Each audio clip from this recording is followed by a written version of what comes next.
So in the back, there's choose your own man titty. Oh no! So in the choose your own man titty section, there's paranormal erotic romance. So I'm going to introduce the premise, and I'm going to let you choose who you're fucking. So you get to choose. So here's the premise. You've woken up, you have a ritual tattoo around your eye, and you're gripping a sword. I don't know why you slept. Your body still hurts from the battle yesterday, and you've wandered into an enormous hall with 5 creatures of the other world all standing there, and there's something in the air and you can't quite figure it out, and you're a little nervous because they're all hot and they're all staring at you. And the Vampire King, who's sitting in a throne, looks at you and says, there is a breach in the portal between our worlds, and we've figured out the problem. The things at the other side are trying to break through. Good thing it's Virgin Night. And all of us, the 5 representatives of the other world kingdoms, must set aside our differences and come to the body of a psychic warrior. And you, as the city's best part vampire, part werewolf, warrior, psychic priestess, must have intercourse with all of us. And your response is, oh shit. I'm not joking.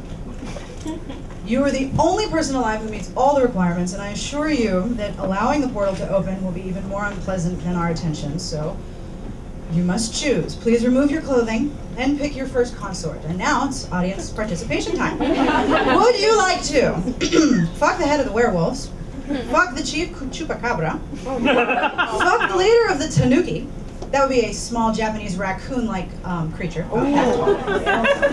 Fuck the multi-tentacled elder god. There's one more! Don't shout the Vampire King, or fuck the Vampire King. What are we going for? I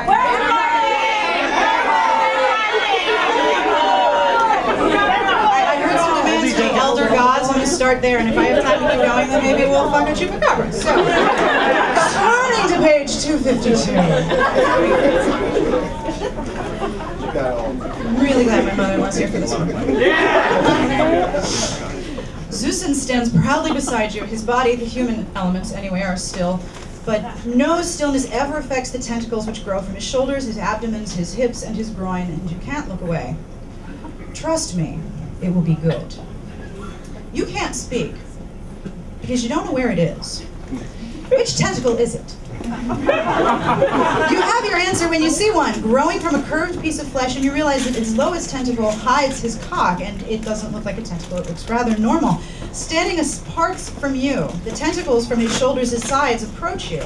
They're on your hips, they guide you back against the tapestry. The rough wool abrades your backside, but then you're lifted by 2 ropes beneath your arms, but they're not ropes. More tentacles hold you upright, looping beneath your arms, forming a brace in front of your hands. Suckers attach themselves to your nipples and begin to pull in a seductive rhythm. They attach themselves to the skin of your breasts, your belly, and oh boy. Sparing no moment, he's attached a round sucker to your clit and is pulling the pleasure from your body. You scream. You have an orgasm. And then another. And then another. Because this is erotic paranormal romance. Fill me everywhere. Really? Oh yes, please. You hear Zeusen whisper, yes, and you suckle on the tip of his tentacle closest to your mouth, but you're not sure which one it is. There are a lot of them. There's more. I know. The tentacle beneath his cock slides between the cheeks of your ass, dipping itself in the incredible wetness that rains from your clenching heat, and you feel the tentacle quiver, working slowly back and forth to separate your cheeks, and then with a subtle prod it pushes to your tight, puckered entrance where nothing had ever gone before. Technically, she's still a virgin, it's a tentacle. Open up. You gasp, you tense, you release, and for the first time, you have another orgasm, only from there. His cock is in your pussy, his tentacle is in your mouth. Tentacles are around you, underneath you, possibly through you, and one peaked tentacle is up your ass, and there's another one moving towards your nose, but you swat it away. It's heaven, and it's hell, and it's ticklish. And you have another orgasm, and then another, waves upon waves of pleasure so tight and sharp you scream, oh my God, and he says, yes, I am. You spasm one final time. He slips from your mouth and your ass and your nose and your pussy and your beard and lets you stand on the floor. And with 2 minutes and 39 seconds left, would you like to... Tanuki! I'm on it! All right!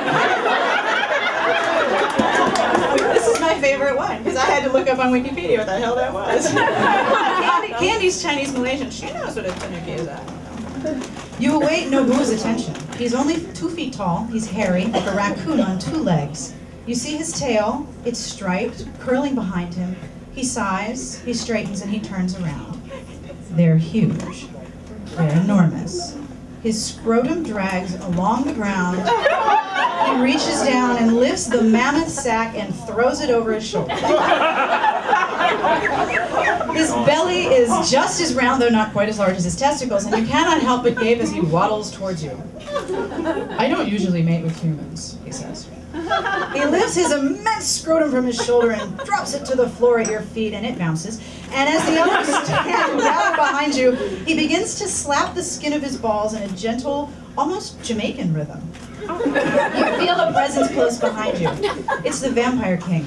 We will assist, mon petit. He whispers against your neck. From beneath Nobu's furry round belly, a long, thin erection has revealed itself. You press back against the Vampire King's hard body, and the subtle slapping rhythm of his drumming is echoed in the clenching of your thighs. It is time, he whispers. Strong arms lift you from beneath and slowly move your body onto his long cock, and before you can react, the Vampire King begins to bounce you on Nobu's scrotum. And you feel your breasts begin to bounce, and the slapping mirroring the way the backside slaps against Nobu's scrotum, a sort of staccato accompaniment to Nobu's panting and slapping from beneath. It's almost a symphony. Yes, please, more. He lowers his head and gasps as he has his orgasm, folding forward so you're trapped, impaled on his cock, his warm and throbbing scrotum behind and beneath you, and the furry, solid roundness of his belly against yours, curved around you much like a hedgehog, only bigger. You arch your back, and you have an orgasm that catches you off guard. Exquisite, he says. You raise your head. He smiles. You are so soft and yet so strong. He straightens, helps you off of him, and throws his balls back over his shoulders, a twinkling grin in his button eyes. And if you're curious how this ends, you have to pick your way through every option, because there's no end. Every good paranormal series ends in non-stop round-robin fucking. So you've chosen your own fate. You are the never-ending fuckathon, the licking, fucking, sucking, dripping, drumming darkness.